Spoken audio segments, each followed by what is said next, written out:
The champagne had been poured for 11 minutes before Grant picked up the microphone, and Brianna Whitfield already knew, from the particular way he touched the knot of his tie, that he was about to say something he had rehearsed in the car. 22 years ago tonight, he said, I married a woman who believed in something before anyone else did. Nobody in the ballroom knew yet that he was talking about a bank, not a wife. He raised his glass toward the third table, where a woman in green sat with her hands folded, and said the rest before Brianna could stop hearing it. To Vanessa, he said, who actually gets what this company is becoming. He had rehearsed her crying. Instead, Brianna set her champagne flute down without a sound, opened her banking app under the table, and checked a balance her husband did not know existed. Then she put the phone away and clapped 3 times evenly. Her daughter Nadia, 24, did not clap. She stared at her mother instead, the way you stare at someone standing at an edge and not falling. 19 days. That was how long Brianna had, though nobody at that table would have believed it. 19 days until a shareholders meeting nobody had told her about yet, and a 51% stake nobody in that ballroom had ever bothered to verify. Whitfield Sterling Private Bank and Trust had been open for 22 years, and for 22 years exactly one name had appeared on the letterhead. That had been Brianna's idea, not Grant's. In 2004, in a strip office 2 doors down from a drawers cleaner on East Boulevard, her father, Judge Elias Calloway, had told her something she hadn't fully understood until much later. Charlotte doesn't hand a black woman a private bank charter in this decade, he'd said, no matter how good her numbers are. But it'll hand one to a young white man with a nice haircut and a wife who does the books. He wasn't bitter when he said it. He was tired, the stiff tired of a man who had spent 30 years in courtrooms, learning exactly how far the world would bend before it broke, and exactly how to build something that didn't need it to bend at all. So Judge Calloway drew up a trust. 51% of Whitfield Sterling held in the Calloway Family Trust, renewable every 5 years with full voting rights as attached. A detail buried on page 4 of a document Grant Whitfield signed in one sitting in a lawyer's conference room 19 minutes before the closing lunch. He read the tax section. He did not read page 4. He never asked to see the trust again, not once, in 22 years, and Brianna never brought it up, because for most of those 22 years, she hadn't needed to. What she did instead was work. She recruited the first 40 clients from her father's church, from his old law partners, from 3 generations of Black Charlotte families who trusted the Calloway name more than they trusted the sign out front. She personally guaranteed the SBA-backed loan that covered the first office lease, using land that had been in her family since 1951 as collateral. And every quarter for 19 years she closed the books herself at the kitchen table after Nadia went to sleep, under a line item that read Family Office Support, unpaid, unlisted, invisible to anyone who only read an org chart. She kept her own ledger, too. A cracked brown leather one, corners gone soft from handling, that she'd bought at an estate sale the same month the bank opened its doors, meaning to use it for grocery budgets, and ending up using it for something closer to the truth of the company than anything filed with the state of North Carolina. Client names, real numbers, the actual work in her handwriting that the official books credited to nobody in particular. 3 weeks before the anniversary gala, doing the quarterly reconciliation she had done without being asked for 19 years, Brianna found a wire transfer she did not recognize. $847,140. Moved out of the joint retirement account on a Tuesday into an escrow account tied to a 2-bedroom condominium on Selwyn Avenue. She did not confront him that night. She sat with the number for 4 days, the way you sit with a number that changes the shape of everything else in the room without changing where the furniture is. Grant had built his half of the story on top of hers without ever quite admitting there was a hers. He'd been 29 when they married, a loan officer with good teeth and better instincts about which rooms to walk into, and he liked to tell new clients that Whitfield Sterling was built on a simple idea: trust earned quietly, over time, the old-fashioned way. He believed that when he said it. He had simply forgotten the way people forget things that are inconvenient to remember, whose quiet it had actually been. Charisse Boone had watched all 22 years of it from the compliance office on the third floor. 26 years at the bank in total, 4 of them before Grant even arrived, and she was the only person on staff who remembered a time when Brianna's desk had been 3 feet from Grant's instead of at home. She never said anything about it. That was not her role, and she had 2 daughters in community college who needed her salary intact. But she noticed things. She had noticed, for instance, that the wire authorization for the retirement account required 2 signatures under the bank's own bylaws, and that the one she'd filed in March had only 1. She had sat on that for 5 months, telling herself it was probably nothing, the way careful people tell themselves things are probably nothing right up until they can't anymore. Weston Cabral, the bank's general counsel, sat on the 2nd floor and believed, with the specific confidence of a man who has never had a reason to doubt it, that his job was simple: keep the paperwork clean, keep the board happy, keep Grant out of trouble that wasn't his to get into. 2 days after the gala, Grant asked him to move the annual shareholders meeting up.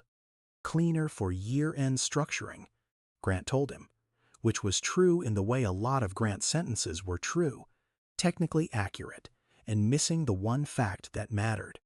The night of the gala, after the valet brought the car around, after Nadia had gone quiet in the passenger seat, Brianna drove him different way than usual, past the storage facility on Independence Boulevard, where she kept a safety deposit box she had not opened in 3 years. She sat in the parking lot with the engine running for a while before she went in. Inside the box was a folder her father had given her the year before he died, the paper gone soft at the corners. On page 4, in the small, exact handwriting of a man who had spent his whole life making sure the records said what actually happened, was the clause: 51%, voting rights included, renewable every 5 years upon written confirmation by the trustee. The last renewal had been filed on time, like all the others, 3 years earlier. Nobody had contested it.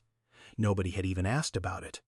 She read it standing up, under the stove hood light in her kitchen, still in her gala dress, 1 shoe already off. She remembered reading it the exact morning the bank first opened its doors, the 11th of March, 2004, when she stood on the sidewalk at 7 in the morning with a box of 40 client files she had built herself, 1 folder at a time, over the preceding 6 months, while Grant was still asleep 2 miles away. She had let him cut the ribbon.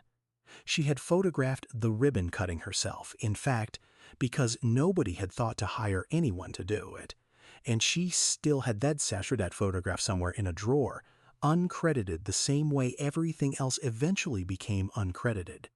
Nadia found her there an hour later, still holding the folder, the 2nd shoe now off too. "Mom," Nadia said, "are you going to do something, or are we just going to keep pretending tonight didn't happen?" Brianna didn't answer right away.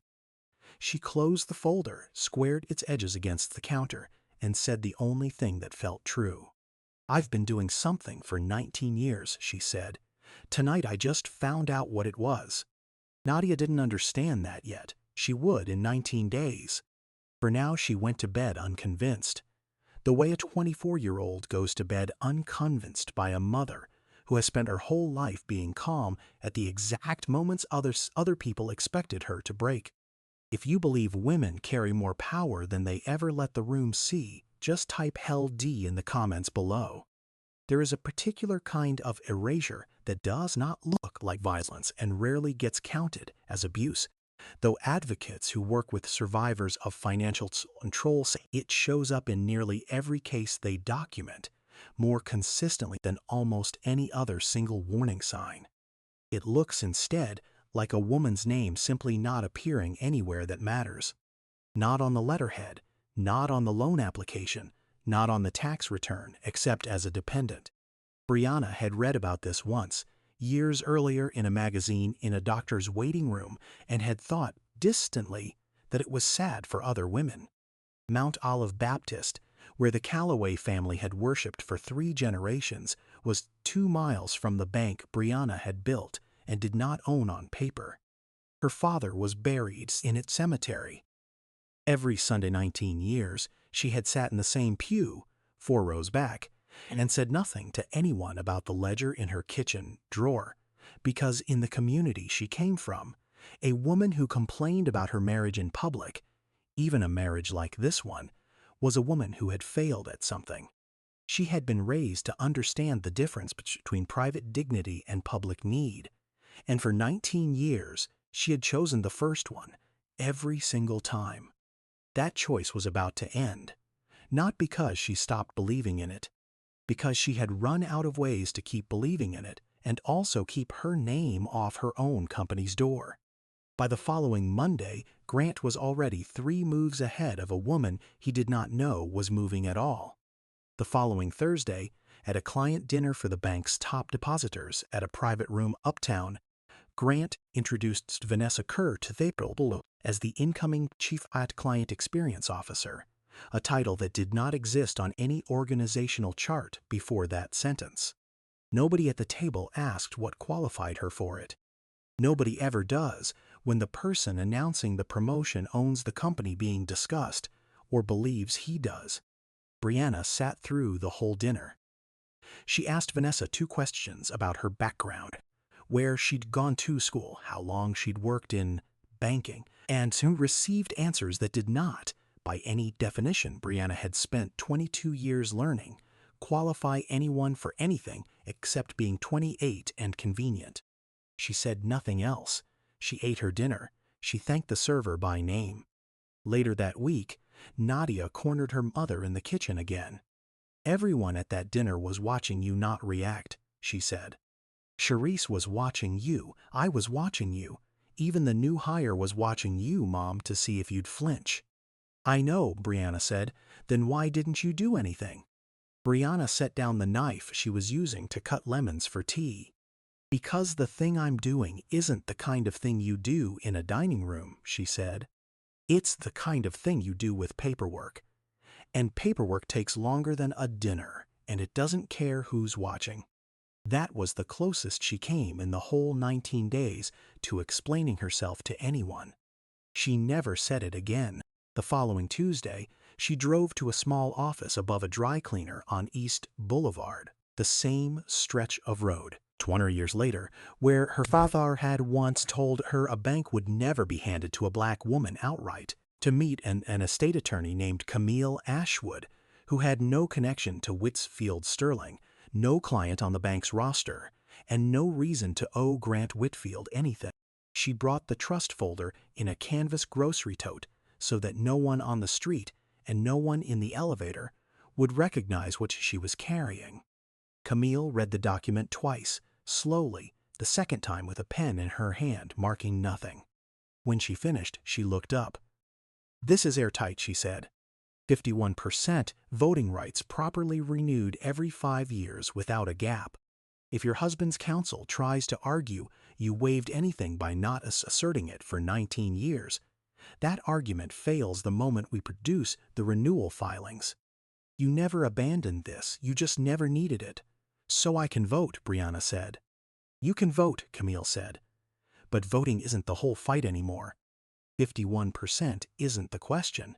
Whether you can prove why you're using it cleanly enough that no court unwinds it in 18 months, that's the fight." Brianna sat with that for a moment. What would make it clean? "Evidence he can't argue with," Camille said. "Something that isn't your word against his. A paper trail he made himself without meaning to." Brianna thought of the wire transfer. She thought of the 2-bedroom condominium on Selwyn Avenue, still sitting in an escrow account with her name nowhere near it. "I might have somewhere to start," she said. Grant, that same week, moved faster in the opposite direction. He was not thinking about Brianna at all, not really, not in the way you think about a threat. He was thinking about a divorce filing he had already asked a lawyer to draft quietly, and about the fact that everything moved more cleanly, more completely, more permanently his, if it happened before anyone started dividing anything. He told Weston Cabral to prepare an amendment for the next shareholders meeting, language converting the trust's family estate interest into a formally non-controlling, non-voting position, framed in the draft memo as administrative modernization consistent with industry best practice. He did not read what he was asking Weston to draft closely enough to know, so that required under the bank's own bylaws disclosure of any related party-fi transaction from the preceding fiscal year exceeding $250,000.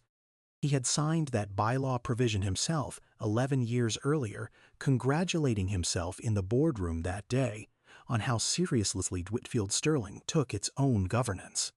He believed absolutely that the meeting would be a formality. Grant Whitfield had believed a great many things absolutely for a great many years, and had rarely been asked to account for any of them. There is a specific kind of confidence that only comes from never once being told no in any room that mattered, and Grant Whitfield had been marinating in it since he was 29 years old. It made him generous in ways that photographed well. A scholarship fund here, a sponsorship there, and blind in ways that never made the newsletter.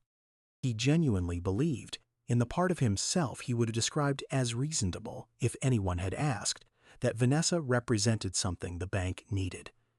Youth, energy, a fresher, read on where private banking was headed for clients under 50. He was not lying exactly when he told himself this. He was simply organizing the truth in the order that was easiest to live with.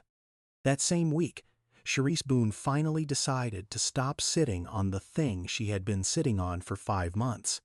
She did not go to Grant, she did not go to the board. She waited until Brianna came in on a Wednesday to sign a routine document. One of the only times all year Brianna set foot on the 3rd floor in person and asked if she had a minute. "I've been meaning to ask you something about the Martwire authorizations," Cherise said, in the flat, careful voice of someone who has rehearsed a sentence many times and still isn't sure she'll get through it. Nothing urgent, just a compliance question. Brianna understood, from the way Cherise said nothing urgent while closing her office door, that it was the opposite of nothing. Meanwhile, Grant scheduled a press mixer for the following Friday to formally announce Vanessa's new title to a small group of business journalists who covered Charlotte's finance scene. The kind of announcement designed to make a private decision permanent by making it public. He told his assistant to make sure Nadia was invited too for the family optics. Nadia read the invitation twice before she understood what it was actually for. By the 2nd week of the countdown, though nobody but Brianna and Camille Ashwood knew there was a countdown at all, 2 separate versions of the same story were already moving toward the same room. One version believed it was a formality. The other version had started keeping copies. The press mixer took place in the bank's own lobby, under the brass Whitfield Sterling sign that had hung there, unchanged since 2004. Grant stood beside Vanessa for photographs. He used the word vision 4 times in 6 minutes, a personal record even for him. Denise Okonkwo Price, a client of the bank for 11 years, and one of the few reporters in the room who had actually banked there, watched the whole thing without asking a single question out loud. She had opened her account the same year Brianna's father died, in a meeting where Brianna herself had walked her through the paperwork line by line, staying 40 minutes past closing, because Denise's mother was in the hospital, and she hadn't wanted to make the trip twice. Denise remembered that. She remembered whose handwriting had been on the welcome letter, even though the letterhead said someone else's name. She did not say anything at the mixer. She simply did not clap when the others did, and she wrote nothing about Vanessa's promotion in the piece she filed later that week, a small, specific absence that meant more than anything she could have printed.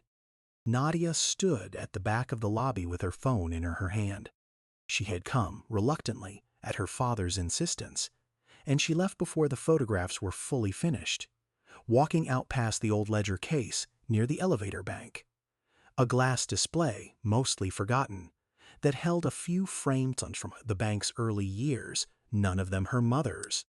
In the parking garage, Nadia took a photograph of the press release Grant's assistant had handed out and sent it to her mother with no message attached. It was the first time in 19 days that Nadia had done anything except watch.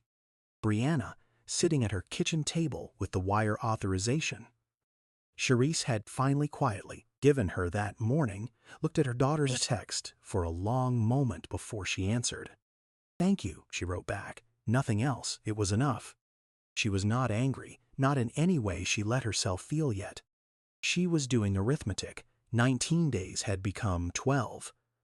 12 days had become the number of hours she actually needed to finish what she had already started, and she counted them the way she had counted everything for 19 years, quietly, precisely, and completely alone.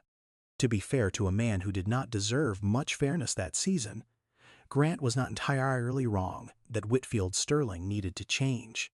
Private banking was aging out with its own client base, and a firm that only knew how to speak to 70-year-old depositors was a firm with an expiration date. He had correctly diagnosed a real problem. He had simply decided that it required erasing the person who had actually built the client relationships, keeping the bank alive in the meantime, and replacing her with someone whose only qualification was being new. It is possible to be right about the disease and catastrophically wrong about the cure. Grant Whitfield never once considered that he might be doing both at the same time. Family-controlled financial firms fail at a documented, unusually high rate whenever ownership consolidates into a single decision-maker who has stopped hearing disagreement from anyone in the building. A pattern trade associations have tracked for decades under names like key person risks and succession blindness. It is rarely framed in those studies as a story about who gets erased in the process. It is framed as a story about risk management. Brianna had read a version of that research once, years earlier, in a trade journal Grant left open on the kitchen counter, and had thought, at the time, that it was interesting in the abstract. She did not think of it as abstract anymore. That Friday night, after the mixer, after Nadia's text, sat folded for exactly 1 hour on the kitchen table, because Brianna needed to finish making dinner first. She finally opened it under the same stove hood light where she had read her father's clause 3 weeks earlier. Inside was a single wire authorization form, one signature where the bylaws required 2.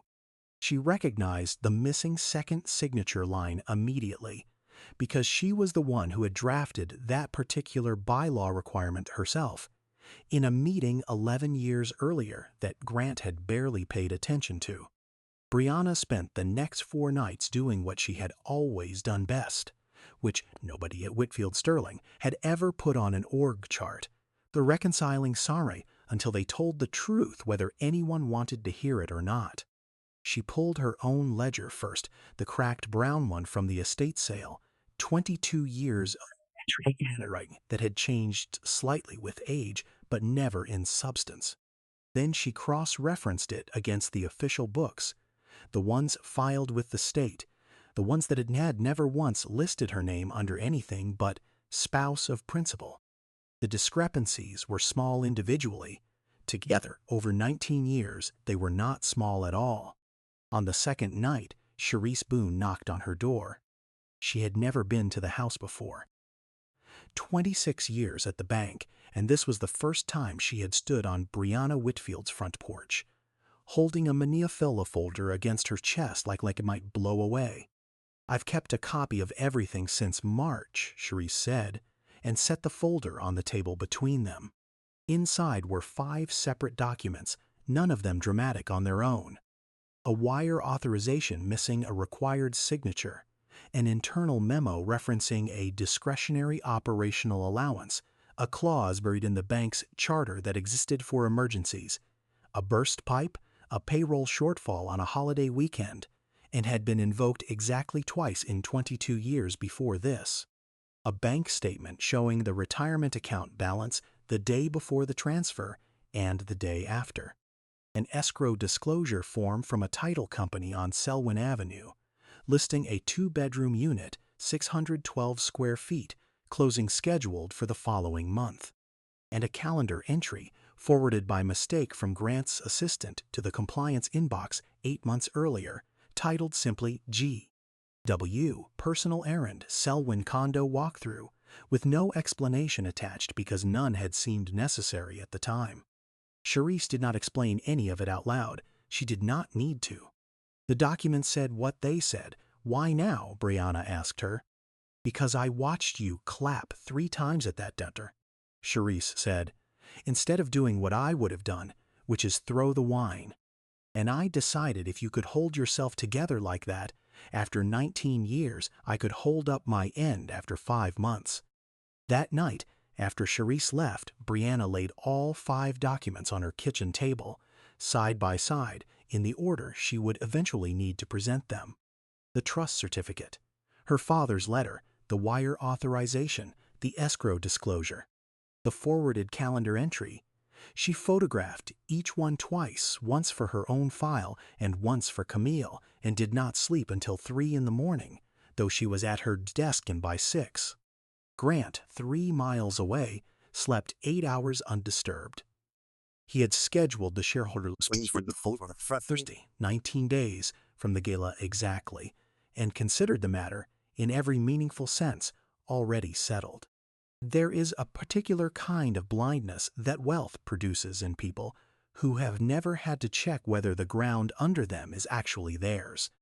It is not stupidity. Grant Whitfield was by most measures an intelligent man. It is something closer to a muscle that atrophies from disuse, the muscle of double-checking, of reading past the tax section, of asking what page 4 says. He had not used that muscle in 22 years, because for 22 years someone else had always quietly made sure page 4 was fine. Brianna, meanwhile, had spent 19 years using that muscle every single quarter, for no pay and no credit, and it had never once atrophied. Charisse was not the only person at Whitfield Sterling who had noticed something over the years and said nothing. Marcus DeLeon, who ran the mailroom and had worked there 15 years, had once mentioned to Charisse, in passing, that he'd forwarded a strange calendar invite to compliance by accident and hoped it hadn't caused any trouble. He never thought about it again after that. He had no idea, mailing forms back and forth for a decade and a half, that the smallest ordinary act of forwarding one email to the wrong inbox would end up mattering more than almost anything else that happened inside that building. If you were sitting where Charisse sat for 5 months, watching something you couldn't yet prove, with no one whose job it was to protect you if you spoke too soon, would you have knocked on that door? Tell me honestly in the comments. On Sunday, Brianna Ball went to Mount Olive as she always did, sat in the same pew 4 rows back, and for the first time in 19 years did not spend the sermon thinking about anything at the bank at all. She spent it thinking about her father, about a man who had spent 30 years learning exactly how the world bent, and had decided, quietly, without ever raising his voice about it, to build something that didn't need it to bend. Deacon Harold Pruitt, who had known Judge Calloway since before Brianna was born, nodded to her on the way out the way he always did, and said only, "Your daddy would be proud of how you carry yourself." He had no idea what she was carrying that week. He simply meant it the way he always meant it, and it landed harder than he could have known. Monday morning she called Camille with an update. "I have 5 pieces," Brianna said. The trust certificate, my father's letter, the wire authorization missing a signature, the escrow disclosure on the condo, and a calendar entry with his own assistant's handwriting on it. Camille was quiet for a moment. "That's not 5 pieces," she said. "That's a case. Do you understand what I'm telling you?" Once you present the wire authorization and the escrow disclosure together in front of a board that already knows about the discretionary allowance clause, because he made them approve it 11 years ago, there is no version of this where a court later says you overreacted. This is a related party transaction he was required to disclose and didn't. That's not a marital dispute anymore. That's a fiduciary breach. What happens to him? Brianna asked, not because she was asking for mercy, but because she wanted to know exactly what she was about to set in motion. Removal for cause, most likely, if the board votes it, which they will once they see the paperwork, Camille said. Possible personal liability for the funds, meaning he may have to repay them out of his own assets, not the company's. And depending on how the divorce filing lands afterward, given that the transfer came from retirement funds without your consent, it's not impossible he ends up personally insolvent before this is finished. The bank survives. He very well might not financially in any form he currently recognizes. Brianna sat with that for a long moment. Good, she said, and not elaborate, because for the first time in 19 days, there was nothing left to explain. That afternoon, Nadia asked if she could help. It was the first time she had offered instead of only watching.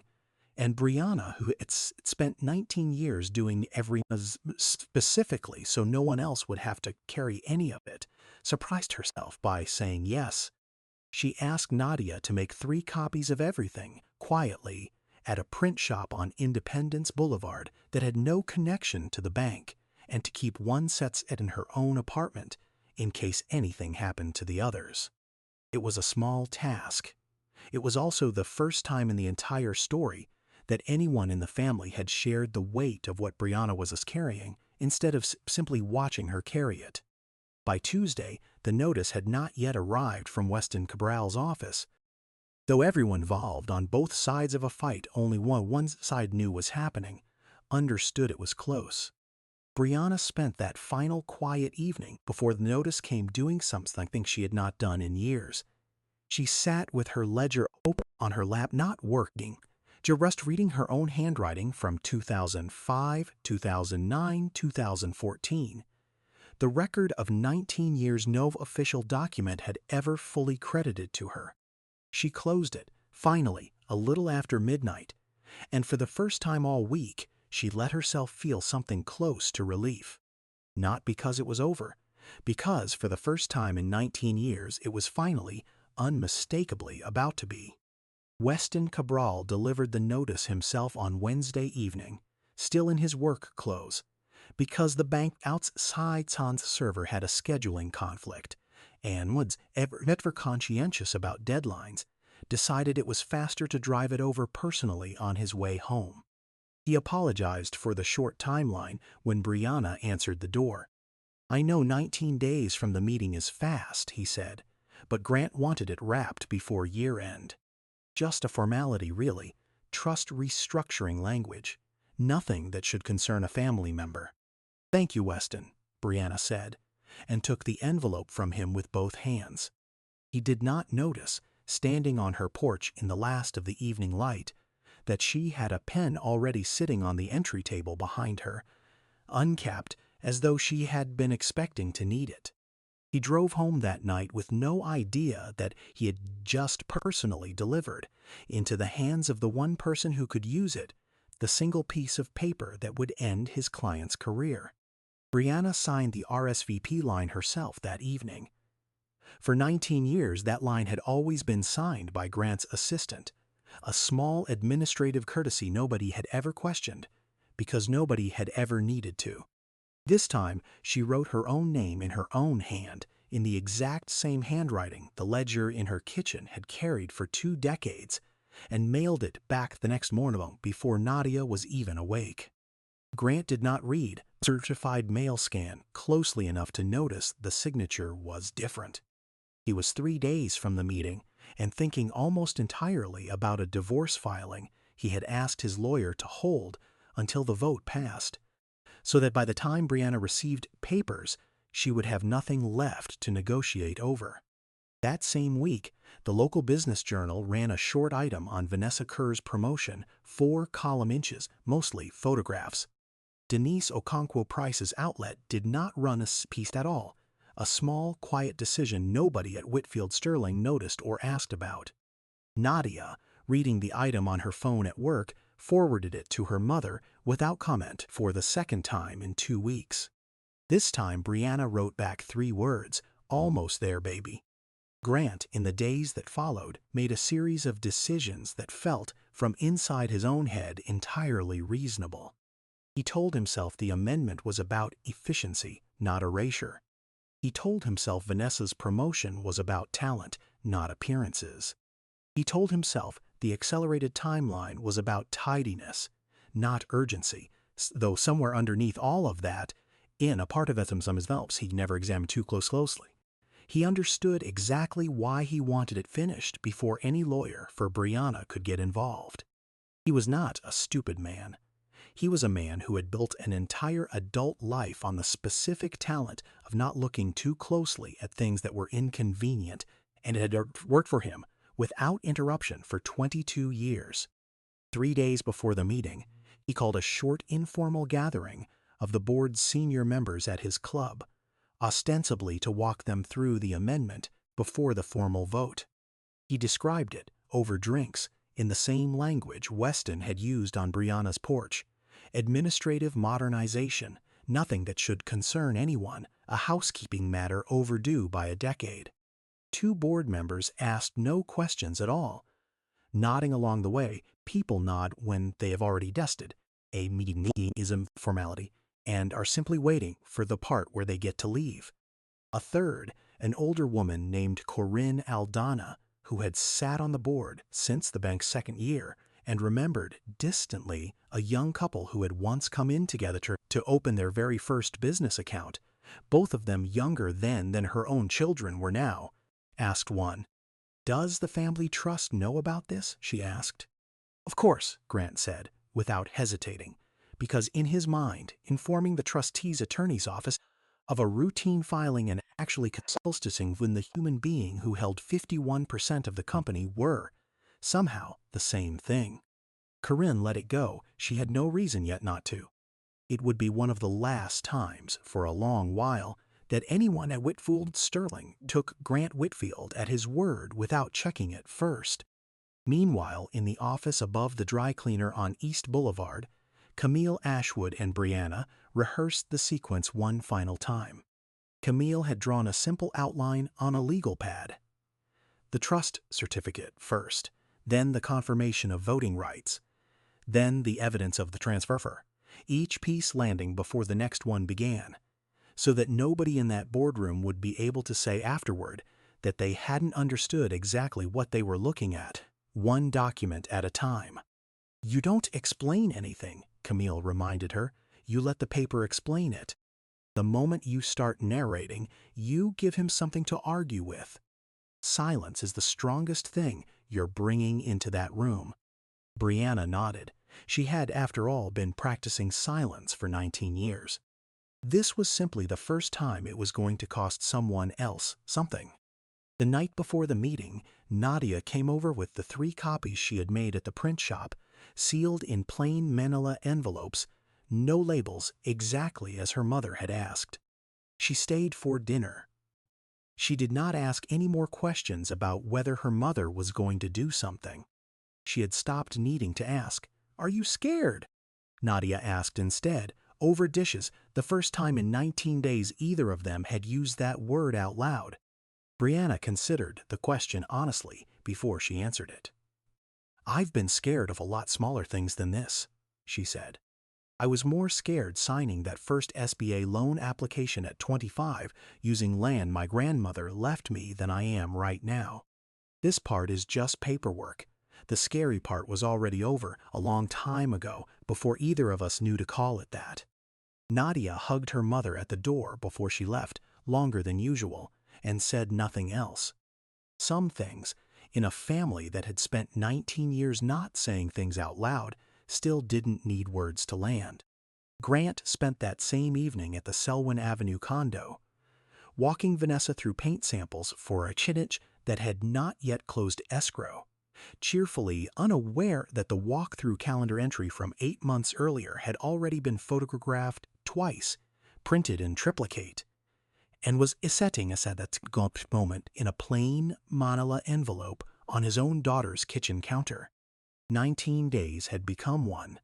At 6 the next morning, Brianna was awake before her alarm, the way she had been awake before every quarterly closing for 19 years, out of habit more than nerves. She made coffee. She did not drink most of it.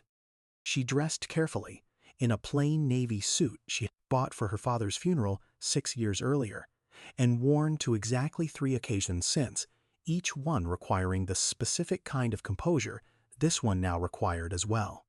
She packed the 5 documents into a single leather folder, the same brown leather as the ledger at home, though this one was new, purchased the week before for exactly this purpose.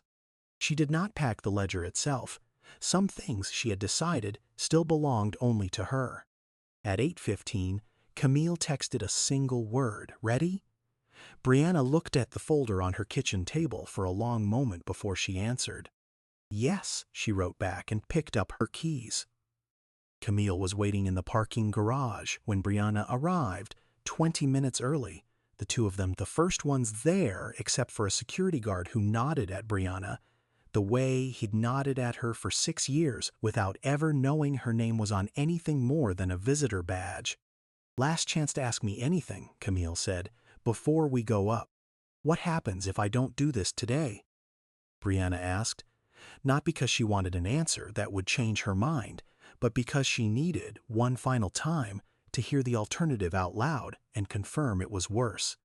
"Then the amendment likely passes uncontested this afternoon," Camille said. "Your voting rights get restructured into something ceremonial. The divorce filing, which I happen to know, is already sitting on a lawyer's desk waiting for today's vote, moves forward with almost nothing left for you to negotiate. And every piece of evidence in that folder becomes a lot harder to use, the longer it sits unpresented. And if I do this today, then by this afternoon, you're not married to the chief executive of Whitfield Sterling anymore," Camille said, "because there won't be one named Grant Whitfield by lunchtime. Both things end today. There's no version where only one of them does." "Good," Brianna said again, and meant it exactly as much as she had the first time. She did not go up right away. She sat in her car instead, in a spot 3 levels below the one Camille had parked in, hands at 10 and 2 on the wheel for 140 seconds by the dashboard clock, the only stretch of open, unwitnessed stillness she allowed herself in 19 days. Nobody saw it. Nobody would ever know it happened. Not Camille, not Nadia, not Charisse, not Grant. It was hers alone, the way the ledger had been hers alone. The way 19 years of quarterly closings had been hers alone. One last private moment before she carried all of it into a room where, for the first time in her adult life, she intended to be seen for exactly what she had always actually been. She thought, in those 140 seconds, about a version of that morning where she said nothing at all, where the amendment passed the way Grant assumed it would, where 19 years of quiet stayed quiet for another 19. She let herself hold that version for exactly as long as it took to recognize she no longer had any interest in living inside it. Then she turned the engine off, checked her reflection once in the visor mirror, and went inside. Charisse was already upstairs when Brianna stepped off the elevator, standing near the boardroom doors in the same gray cardigan she'd worn the night she knocked on Brianna's porch. 26 years of quiet competence compressed into the way she simply nodded once, no words needed. "You don't have to say anything to me in there," Charisse said quietly. "I already know what's in the folder. I just wanted you to see one familiar face before you walked in." Brianna almost said thank you. She settled instead for a nod that matched Charisse's own, the kind of exchange that meant more about between two women who had spent decades saying less than they knew than any speech could have. Weston Cabral passed them in the hallway, briefcase in hand, still entirely unaware that the notice he had personally delivered to Brianna's porch 11 days earlier was about to be the instrument of his client's undoing. He smiled at Brianna the way he always did, a professional courtesy extended to a woman he'd still, on some level, considered a spouse in attendance rather than a shareholder in force. "Big day for the bank," he said pleasantly, holding the door. "Yes," Brianna said, "it is." Inside the boardroom, 12 chairs sat around a mahogany table that had been there since the bank's second size. Older than Vanessa Kerr. Older than most of the junior board members. Old enough to remember, if furniture could remember anything, the day a young couple had first opened an account there together and called it the beginning of something they built side by side. Grant was already seated at the head of the table, folder open in front of him, entirely certain that the only surprise left in the room belonged to him. He was wrong about that in ways he would understand, layer by layer, over the next 13 minutes. At 9 o'clock exactly, the meeting began. Grant opened by reading the proposed amendment aloud in its entirety, in the same easy, unhurried voice he used for every routine motion, calling it a housekeeping matter, long overdue, simplifying our governance structure heading into next year. He said the word housekeeping twice. Later, that word would appear, quoted directly, in the minutes that Camille Ashelswood would submit as evidence that the amendment had been deliberately mischaracterized to the very board being asked to approve it. "Any discussion before we vote?" Grant asked, already reaching for his pen, already certain of the answer. "Yes," Brianna said. "I'd like to raise a point of order." The room did not react immediately. A woman who had attended exactly 4 board meetings in 22 years, always seated near the back, rarely speaking, was not the kind of interruption anyone at that table had rehearsed for. Brianna stood, walked to the head of the table, and set a single document flat in front of the board, face up, without a folder around it, without a single word of explanation attached. The Calloway Family Trust Certificate, dated 2004, Judge Elias Calloway's small, exact signature at the bottom. She said nothing else. She let it sit there. Corinne Aldana picked it up first, read it once, then again more slowly the second time, and looked up at Weston Cabral. "Is this authentic?" she asked him directly, in front of the entire board, in a tone that made clear she expected the truth and nothing softer. Weston, whose entire career had been built on precisely the kind of professional caution that made him incapable of lying to a board member's face under pressure like that, examined the document for 11 long seconds before he answered. "It's authentic," he said, "and it does carry voting rights. I would need to verify the renewal history, but on its face, yes. 51% voting held in trust." Grant's hand, which had been resting on his own pen, stopped moving entirely. He did not say anything for 4 full seconds, which in a room that size at that particular moment felt considerably longer than 4 seconds ever had before. "That trust has never been active," Grant said finally. "It's an estate document. A formality. It's been renewed on schedule every 5 years for 22 years, Brianna said. The last renewal was filed 3 years ago. I have the filings if the board would like to see them." Nobody at the table moved. Somewhere down the hall, a phone rang twice and went unanswered. Corinne Aldana looked at the certificate again, then at Weston, then, for the first time all morning, directly at Grant. She had sat across boardroom tables from him for 20 years, watched him close deals and charm regulators, and talk different city councils and zoning variances the bank technically didn't need. She'd never once in 20 years seen him go still the way he had just gone still. She set her own pen down, deliberately, the way a person sets something down when they have decided they will not need to pick it back up in this particular conversation. "There's more," Brianna said, and set the second document down. The wire authorization, one signature where the bylaws, Grant's own bylaws, adopted 11 years earlier at his own insistence, required 2. Then the third. The escrow disclosure from Selwyn Avenue, 612 square feet, cult closing scheduled for the Fair as Lavan. funded by a transfer of $847,140 from a joint retirement account neither signatory had authorized. Then the fourth, the forwarded calendar entry 8 months old in the unmistakable handwriting of Grant's own assistant. Then the fifth, the bank statement showing the balance before and after, side by side, the number the size of a life savings sitting where a walk-in condominium closing had been instead. 5 documents. 5 silences, one after another, each one longer than the last, until the room itself seemed to be holding something it hadn't agreed to hold. "This is a related party transaction," Camille Ashwood said, standing now beside Brianna for the first time, though invoked under the discretionary operations clause, which requires board disclosure for any amount exceeding $250,000. That disclosure never happened. Mr. Whitfield asked this board tonight to vote on a housekeeping matter while concealing a fiduciary breach nearly 3.5 times that threshold. "This is my bank," Grant said. "I built this." He had said the word built the same way he'd said Vanessa 3 weeks earlier, in the same ballroom, at the same volume, like saying it made it true. Nobody at the table clapped. Nobody said anything at all. Corinne Aldana set the trust certificate down, finally, and looked at Grant across the table she had sat at for 20 years.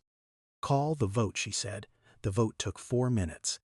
51%, cast by a woman who had signed her own name to an RSVP line for the first time in 19 years, removed Grant Whitfield as Chief Executive Officer and Chairman of the Board of Sterling Private Bank and Trust, effective immediately, and appointed Brianna Calloway Whitfield interim chair in his place, with counsel directed to pursue full restitution of the misappropriated retirement funds.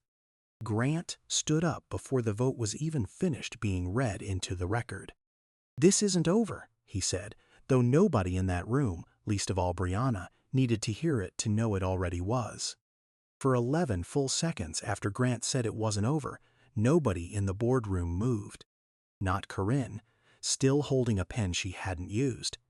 Not the 2 younger board members who had asked no questions at the club 3 days earlier and now sat perfectly saucy. The way people sit still when they realize a room has just changed size around them. Not even Weston Cabral, who stood by the door he had opened for Brianna less than 15 minutes earlier, his own confirmation of the trust's validity sitting on the table where he'd have to look at it every time this meeting was ever discussed again. Charisse Boone, watching from a chair near the back where staff were permitted to observe but not speak, did not move either.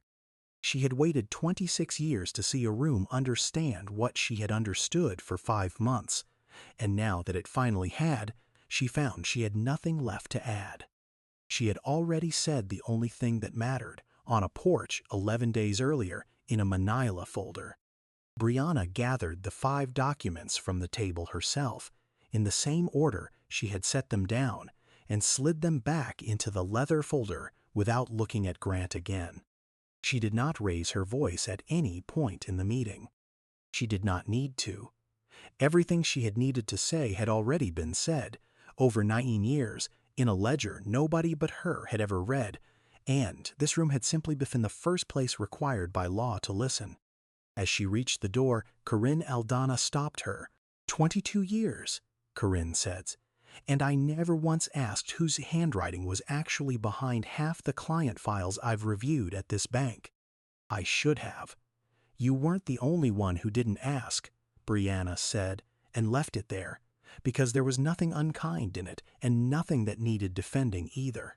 It was simply true, the way most things she'd said in the last 13 minutes had simply been true. By the time she reached the elevator, her phone had already buzzed twice. Nadia, first, one word, well? Then Charisse, from 3 floors up, somehow already ahead of the elevator.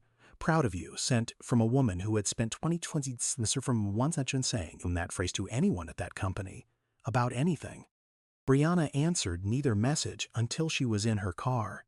Then she wrote back to both of them the same 4 words. It's done. Oh, third person.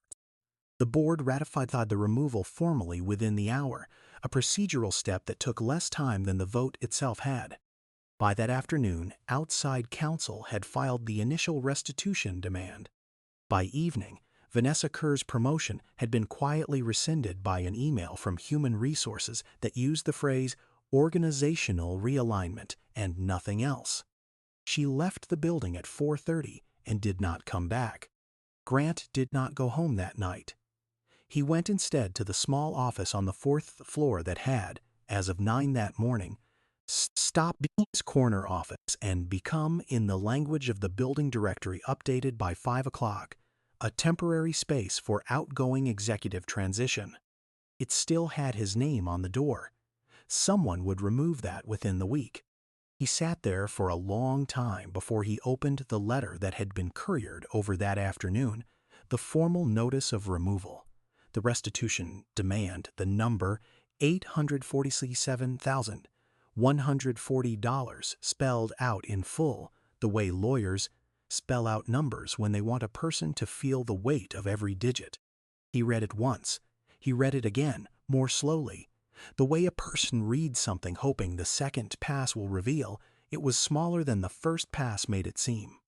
He read it a third time before he finally understood that the number in front of him was not a threat designed to move him toward negotiation. It was already final. It had been final the moment Charisse Boone knocked on a porch 11 days earlier, though he would never know that detail, and it would not have mattered to him if he had. His hand had been bothering him for weeks, a slight swelling from the heat, his wedding ring sitting tighter than it used to. He had meant several times to have it resized, and never gotten around to it. Now, alone, with no one in the room to ask him why, and no reason left to keep pretending there was one, he worked the ring off his finger, set it on the desk beside the letter, and did not put it back on. It was not for any of the reasons he might have said out loud if anyone had been there to hear them. It was simply finally too late for it to mean anything else. He sat there a while longer, in an office that no longer had his title attached to it, in a building that had opened 22 years earlier on the strength of 40 client relationships he had never once personally built, recruited instead by a woman whose name had never once appeared on a single one of the folders he had spent 2 decades taking credit for. By the following week, the divorce filing that had been sitting, quietly finished, on his own lawyer's desk for 11 days was refilled on entirely different terms than the ones he had drafted it to guarantee.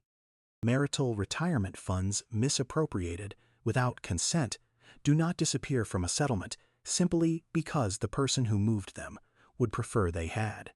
His lawyers explained this to him twice before he stopped asking her to explain it a third time. The bank did not falter. If anything, in the 6 weeks that followed, 3 long-standing clients who had quietly moved smaller accounts elsewhere over the previous 2 years, unimpressed by a series of decisions they'd never fully understood the reasoning behind, moved those accounts back. None of them said exactly why. One of them, an elderly widow named Ruth Okafor, who had banked there since the 2nd year it opened, told Brianna simply, "I always wondered whose handwriting was actually on my statements. Now I know." Grant Whitfield did not attend the small internal announcement. 3 weeks later, when the board formally confirmed Brianna as permanent chair rather than interim. He was by then occupied with lawyers of his own, in an office considerably smaller than the one he had occupied for 22 years, learning in real time what it costs a person to build an entire identity on a name other people did the actual work underneath. Denise Okonkwo Price came by the bank in person that same week, the first time she had visited a branch rather than banking by phone in nearly 3 years. She did not mention the gala, or the mixer, or the piece she had chosen not to write. She simply asked, at the teller window, whether the woman who had once stayed 40 minutes past closing to walk her through a new account was still working there, and when she was told that woman now ran the place, she said only, "Good." and went on with her day, the same word Brianna herself had used twice already in this story for the same reason. The bank's lobby was quiet by the time Brianna finished her last meeting that evening. 6 weeks after the vote, the brass sterling sign still hanging where it always had, though a new one, Callaway Whitfield Private Bank and Trust, sat behind glass on a conference room easel, waiting for its formal unveiling the following month. She passed the old display case near the elevator on her way out, the one that had held a few forgotten relics from the bank's early years for as long as anyone could remember. It held something different now. Her ledger, the cracked brown leather one from the estate sale, 22 years of handwritten entries, sprang open to a page from 2005, under a small brass plaque that read simply, B. Callaway Whitfield, founding partner. She did not stop to look at it long. She had looked at it enough for 19 years, in a kitchen nobody else ever saw. At the front desk, she reached over and flipped the lobby lights off herself, the way she had done for 19 years, without anyone asking her to, except that this time, walking out into the Charlotte evening, there was no one left to tell her it wasn't her job. She turned off the lights herself. She always had. Nobody had ever needed to ask her to. That, in the end, had never been the problem. The problem had only ever been whether her name would sit anywhere near the light switch she had been reaching for, unpaid and unlisted, for 19 years running. I keep thinking about the 4 days she sat with that wire transfer before she said a single word about it to anyone. Not the $847,000, the 4 days. Because that is what dignity actually looks like sometimes. Not the loud reaction everyone expects you to have, but the quiet, unglamorous work of deciding alone exactly how you are going to answer before you ever open your mouth. It is also, I think, what 19 years of unpaid ledgers actually were underneath everything else. Not proof that she was taken for granted, though she was, but proof that she had been building the exact tool she would eventually need, one entry at a time, long before she knew what it was for. If Grant got exactly what he deserved that day, or if the board should have caught it years sooner, tell me which one you believe in the comments below. This one is going to divide the room. If you know a woman who built something with her own 2 hands and never once got her name on the door for it, send her this story today. If stories like this one matter to you, subscribe. See you in the next one. This story is a work of fiction. The characters, names, and events are imagined. But the experience they reflect, the quiet erasure of a woman's labor from something she built with her own hands, and the dignity it takes to reclaim it on her own terms, that is real. Financial control remains one of the most common and least visible forms of coercion inside long marriages, and it rarely announces itself with the way this story did. Thank you for watching.